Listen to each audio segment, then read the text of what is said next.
Hello students, मैं हूं शाइना परमार और आज मैं आपके लिए लेके आई हूं बीए जर्नल सेकंड ईयर का सिलेबस। ये है हिस्ट्री का सिलेबस और सेमेस्टर 3 का सिलेबस है। हालांकि मुझे पता है मैं थोड़ा लेट हो गई हूँ ये वीडियो बनाने में, लेकिन मेरी कोशिश यही है कि बच्चों तक नया सिलेबस जरूर पहुँचे। ये रिवाइज सिलेबस है, पिछले सालों से काफ़ी बदला हुआ सिलेबस है। 2020 और 21 के लिए बनाया गया यह सिलेबस है। तो थर्ड सेमेस्टर में जैसे हम जानते हैं कि आधुनिक भारत का इतिहास, मॉडर्न इंडिया हम पढ़ते हैं, तो इसमें जो सिलेबस है वो सारा ब्रिटिश गवर्नमेंट से रिलेटेड ही है। ठीक है, तो ये आप इसे नोट कर लें, ये सारा रिवाइज है और मेरी कोशिश है कि आज से मैं थर्ड सेमेस्टर का भी जो मॉडर्न इंडिया का जो सिलेबस है वो आपको पढ़ाना शुरू कर दूँ। तो सबसे पहले आप सिलेबस नोट कर लीजिए, क्योंकि ज़्यादातर सिलेबस हमारे पास यूनिवर्सिटी की वेबसाइट पे होता ही है, वहाँ पे इंग्लिश मीडियम में दिया होता है। तो कुछ बच्चों को प्रॉब्लम आती है, तो वो कहते हैं कि पंजाबी में भी हमें बता दे, तो मैंने यहाँ पे पंजाबी में भी मेंशन किया है।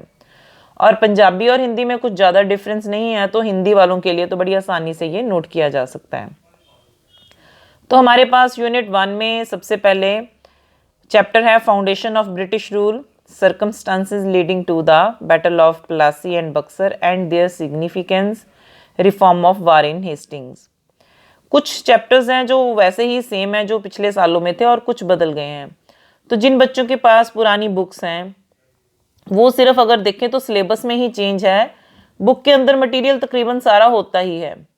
तो ऐसा कुछ नहीं है कि आपको ये सिलेबस मिलने वाला नहीं है, मिल जाएगा बुक्स में, लेकिन आपको ध्यान रखना है कि आपने क्वेश्चन अब कौन सा तैयार करना है। तो क्वेश्चन का उतार चढ़ाव हमेशा होता ही रहता है। तो इसमें आप पढ़ेंगे अंग्रेजी राज दी बुनियाद, पलासी ਅਤੇ बक्सर दी लड़ाई दे कारण ते महत्ता, वारेन हेस्टिंग्स दे सुधार। तो ये वही है जो पिछले साल भी हमने पढ़ा है, इसमें कुछ खास फर्क नहीं है हमारे पास। उसके बाद हमारे पास सेकंड चैप्टर है administrative reforms, reforms of Cornwallis, William Bentinck and Dalhousie. तो ये हमने पिछले सालों में भी पढ़ा है, प्रशासनिक सुधार हैं। तो ये कॉर्नवालिस के बारे में पढ़ेंगे, विलियम बेंटिक के बारे में पढ़ेंगे और डलहौजी के बारे में पढ़ेंगे कि उन्होंने कौन कौन से सुधार किए हैं भारत में। थर्ड है हमारे पास the uprising of 1857, political, social, religious, economic and immediate cause, failure and results. तो ये बड़ा ही इंपॉर्टेंट चैप्टर है। जैसे कि मैंने अभी पिछले वीडियो में बताया ही आपको सिलेबस का पैटर्न कैसा होता है, पेपर का पैटर्न कैसा होता है, पेपर को अटेम्प्ट कैसे करना है, और सबसे बड़ी बात पेपर में जो क्वेश्चन लिखना है वो लिखना कैसे है, वो कैसे आपको 18 मार्क्स दिलवा सकता है। तो उसका लिंक मैं आपको इस वीडियो में भी डाल दूंगी जिन्होंने नहीं देखा है। तो अब जैसे ये 3 चैप्टर हैं, तीनों ही इंपॉर्टेंट हैं, तो आप इनमें से कोई भी 2 एग्जाम के लिए तैयार कर सकते हैं जो आपको बेटर लगे। तो इसमें है 1857 का विद्रोह, राजनीतिक कारण, समाजिक धार्मिक कारण, आर्थिक कारण ते तात्कालिक कारण। फिर उसके बाद हम पढ़ेंगे असफलता के कारण, विद्रोह के नतीजे। तो ये सारा इसी में कवर हो जाएगा, पूरे का पूरा चैप्टर। हर तरह के कारण भी पढ़ लेंगे और ये विद्रोह सफल क्यों नहीं हुआ, और उसके बाद उसकी आउटपुट क्या निकली, रिजल्ट्स क्या निकले। ये है हमारा फर्स्ट यूनिट। फर्स्ट यूनिट के बाद हमारा आता है सेकंड यूनिट। सेकंड यूनिट में कुछ हमारे पास चेंजेस हुई हैं खास करके इस चैप्टर में, इसे आप ध्यान से नोट कीजिए। इकोनॉमिक चेंजेस एंड रिस्पॉन्स, तो इस चैप्टर का जो उन्होंने सिलेबस दिया इसमें भी बदलाव आया है। इसमें हम पढ़ेंगे British agrarian policies and commercialisation of agriculture, rural independence and tribal and peasant uprising with reference to Santhal, Bhil and Munda. तो इसमें खास बात है कि ये यहाँ से सारा सिलेबस चेंज हो गया है और इसमें हम देखते हैं कि हमें पढ़ना क्या है। मैं आपको पंजाबी में भी बता देती हूँ। इसमें हम पढ़ेंगे आर्थिक परिवर्तन अते प्रतिक्रिया, अंग्रेजां ਦੀਆਂ कृषि संबंधी नीतियां अते कृषि का वाणिज्यकरण, कि कैसे उन्होंने खेतीबाड़ी में बदलाव लेके वो कैसे आए अंग्रेज, उन्होंने कौन कौन सी नई नीतियां बनाई और उसका कमर्शलाइजेशन कैसे किया, खेतीबाड़ी को कैसे इस जगह पे ले आए कि उसका व्यापार शुरू हो गया। उसके बाद हम पढ़ेंगे पेंडू ऋण ग्रस्ता, कि कैसे हमारे गांव जो कर्जे के नीचे दबते चले गए। फिर हम कुछ विद्रोह पढ़ेंगे, आदिवासी और किसानों के विद्रोह, ये बड़े ही इंपॉर्टेंट है। हमारे पास आगे जाके ये क्लियर हो जाता है कि इन विद्रोहों की वजह से ही धीरे धीरे भारत में विद्रोह होने शुरू हो गए और लोग आज़ादी की तरफ बढ़ने शुरू हुए। इनका बेस हम इन्हें मानते हैं, आदिवासी और किसान। तो आदिवासियों में हम पढ़ेंगे संथाल, भील और मुंडा विद्रोह। तो इन तीनों को हम बहुत ही इंपॉर्टेंट समझते हैं। जब हम नेशनल मूवमेंट के बारे में पढ़ते हैं तो इनके बारे में भी हम बेसिकली पढ़ते हैं। तो इसमें ये चेंज हुआ है हमारा चैप्टर। उसके बाद हमारा नेक्स्ट है social religious reforms movements, Brahmo Samaj, Arya Samaj, Ramakrishna Mission and Aligarh movement. तो ये वही है, इसमें कुछ खास बदलाव नहीं है। धार्मिक सामाजिक सुधार आंदोलन, ब्रह्मो समाज, आर्य समाज, रामकृष्ण मिशन, अलीगढ़ आंदोलन। उसके बाद लास्ट है सेकंड यूनिट का 6 चैप्टर है depressed class movement, contribution of Jyotiba Phule, doctor BR Ambedkar and Gandhi. तो हम इन तीनों के बारे में पहले भी पढ़ते आए हैं और अभी भी यही पढ़ेंगे। दलित वर्ग आंदोलन, डिप्रेस्ड क्लास यानी दलित वर्ग, जिन्हें बाद में रिजर्व कैटेगरी में डाल दिया गया, ज्योतिबा फुले ने शुरुआत की है, उनके बारे में पढ़ेंगे। डॉक्टर BR अम्बेडकर का बहुत बड़ा योगदान है, उनके बारे में पढ़ेंगे। और महात्मा गांधी के बारे में पढ़ेंगे, जिनका इसमें बहुत बड़ा योगदान है। तो ये है हमारा सेकंड यूनिट। इसके बाद हमारा आता है थर्ड यूनिट। ये है हमारा थर्ड यूनिट। इसमें है growth of political consciousness, foundation and growth of the Indian National Congress from 1885 to 1905, growth of nationalism 1905 to 1919। तो इसमें बहुत कुछ आ गया है। ये सीधा सीधा उन्होंने एक पॉइंट आपको बना के दे दिया कि आपने क्या पढ़ना है, लेकिन इसमें बहुत कुछ पढ़ने को मिलेगा हमें। तो हम पढ़ेंगे कि किस हिसाब से राजनीतिक जागृति हुई, कैसे पता चला कि राजनीति होती क्या है। तो राजनीतिक जागृति का विकास, भारतीय राष्ट्रीय कांग्रेस की स्थापना ਅਤੇ विकास 1885 तो लैके 1905 तक, राष्ट्रवाद का विकास 1905 तो लैके 1919 तक। तो ये सारा जो चैप्टर है इसमें हम यही पढ़ेंगे कि कैसे भारतीयों को पता चला कि राजनीति क्या है। उसकी बदौलत उन्होंने अपनी एक इंडियन नेशनल कांग्रेस की स्थापना कर ली और 1905 तक उसमें क्या क्या होता रहा। फिर गर्म दल नरम दल का उत्थान होता है, फिर वो कैसे राष्ट्रवाद का नेशनलिज्म कैसे लेके आते हैं। तो 1919 तक इसमें हम पढ़ेंगे। उसके बाद नेक्स्ट चैप्टर है Indian national movement, circumstances leading to the non cooperation movement 1920 to 22, the civil disobedience movement. ठीक है, तो ये इसमें 2 मूवमेंट्स ही पढ़ेंगे। इसमें थोड़ा कम कर दिया है इस चैप्टर में सिलेबस पहले से। तो ये है भारतीय राष्ट्रीय अंदोलन, नाम मिलवर्तन अंदोलन के कारण 1920 तो 22, तो सिविल नाफरमानी अंदोलन, 2 ही अंदोलन इसमें पढ़ने वाले हैं। तो इसका 9th चैप्टर है थर्ड यूनिट का, rise of communal politics, factor responsible for the growth of communal politics, separate electorate, Muslim league and Pakistan resolution. तो ये बड़ा इंपॉर्टेंट है, इसमें छोटे छोटे काफ़ी क्वेश्चन बन जाते हैं।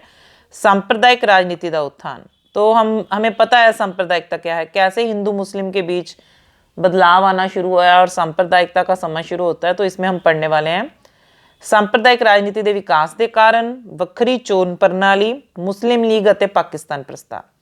तो सांप्रदायिकता की वजह से ही अलग से इलेक्शन हुए, सेपरेट इलेक्टोरेट हुआ, मुस्लिम लीग की स्थापना भी हो जाती है और मुस्लिम लीग कैसे अलग से अपना ही प्रचार करती है और पाकिस्तान रेजोल्यूशन कैसे पास होता है। तो ये सारा हम इसमें पढ़ेंगे। तो थर्ड चैप्टर 2 यूनिट है हमारा, बड़ा ही इंपॉर्टेंट है। उसके बाद आता है हमारे पास 4th यूनिट। तो जैसे मैंने पिछली वीडियो में बताया भी है कि आप इसमें से ये 2 चैप्टर भी कर सकते हैं या आप ये मैप कर सकते हैं। तो लेकिन हमारे पास यहाँ पे 3 तो हैं ही। तो इसमें हमें पढ़ना तो सभी पड़ता है, क्योंकि पढ़ने से ही पता चलेगा हम क्या जानते हैं इतिहास के बारे में। एग्जाम के लिए आप किसी चीज़ को छोड़ सकते हो। तो यहाँ पे 4th यूनिट का पहला चैप्टर है towards partition and independence, quit India movement, British proposal for independence, Indian independence act of 1947। तो बड़ा ही इंटरेस्टिंग है ये वाला यूनिट हमारा। वंड अते आज़ादी वाल, कैसे भारत के टुकड़े हुए और कैसे हमें आज़ादी मिली। भारत छोड़ो आंदोलन, जो बड़ा ही इंपॉर्टेंट है, भारत छोड़ो आंदोलन, quit India movement, very important, 1942 में पढ़ेंगे। ब्रिटिश स्वतंत्रता प्रस्ताव, अंग्रेजों ने हमारे आके क्या प्रस्ताव रखा कि कैसे हमें आज़ादी मिलेगी। और उसके बाद इंडियन इंडिपेंडेंस एक्ट, भारतीय स्वतंत्रता एक्ट 1947, उसमें क्या लिखा गया जिससे वो पास हुआ। उसके बाद हमारे पास आता है next chapter significant developments after independence 1947 to 1964, making of the constitution, integration of princely state and reorganisation of states. तो ये बड़ा ही इम्पॉर्टेंट चैप्टर है, इंटरेस्टिंग भी है मोर ओवर, कि इसमें ये बताएंगे कि आज़ादी के बाद क्या हुआ, स्वतंत्रता उपरांत महत्वपूर्ण घटनावां, संविधान का निर्माण, जो रियासतें थी, रजवाड़े थे, उनका एकीकरण कैसे किया गया, उनका पुनर्गठन कैसे किया गया, ये सारा इसमें पढ़ेंगे। तो बहुत सारे ऐसे स्टेट थे जो भारत में रजवाड़ों की तरह रह रहे थे, रियासतें थी वो, तो उन रियासतों को कैसे भारत में डाला गया, कैसे भारत का संविधान बना, संविधान के अंडर आए, एक भारत की कैसे स्थापना हुई, ये सारा हम इसमें पढ़ने वाले हैं। उसके बाद जैसे कि आपको पता ही हमारे पास हमेशा 3 मैप होते हैं। एग्जाम में ज़्यादातर हिस्टोरिकल प्लेसेस आ जाता है, लेकिन हम 2 छोड़ नहीं सकते, तो हमें सभी तैयार करने पड़ते हैं। तो ये हैं historical places: Delhi, Calcutta, Madras, Bombay, Goa, Surat, Plassey, Buxar, Gwalior, Jhansi, Hyderabad, Sabarmati, Lucknow, Lahore and Aligarh. तो ये सारे ही इंपॉर्टेंट है। दिल्ली जो कि हमारी कैपिटल है, ठीक है। मद्रास और कलकत्ता हम पढ़ेंगे जब प्लासी बक्सर पढ़ेंगे, ठीक है। गोवा, सूरत, प्लासी बक्सर ये रहा हमारे पास। ग्वालियर, झांसी के बारे में पढ़ेंगे जब लॉर्ड डलहौजी के बारे में पढ़ेंगे। रियासतों के बारे में पढ़ेंगे, साबरमती पढ़ेंगे जब महात्मा गांधी के बारे में पढ़ेंगे। लाहौर तो हमारा वैसे भी एशियंट सारे भारत में जो हम पढ़ते हैं ये मेडिवल में और मॉडर्न में, तो ये बड़ा ही इम्पोर्टेंट प्लेस रहा है मॉडर्न और मेडिवल में। लाहौर एक ऐसा इलाका है। तो अलीगढ़ आंदोलन भी हम पढ़ेंगे।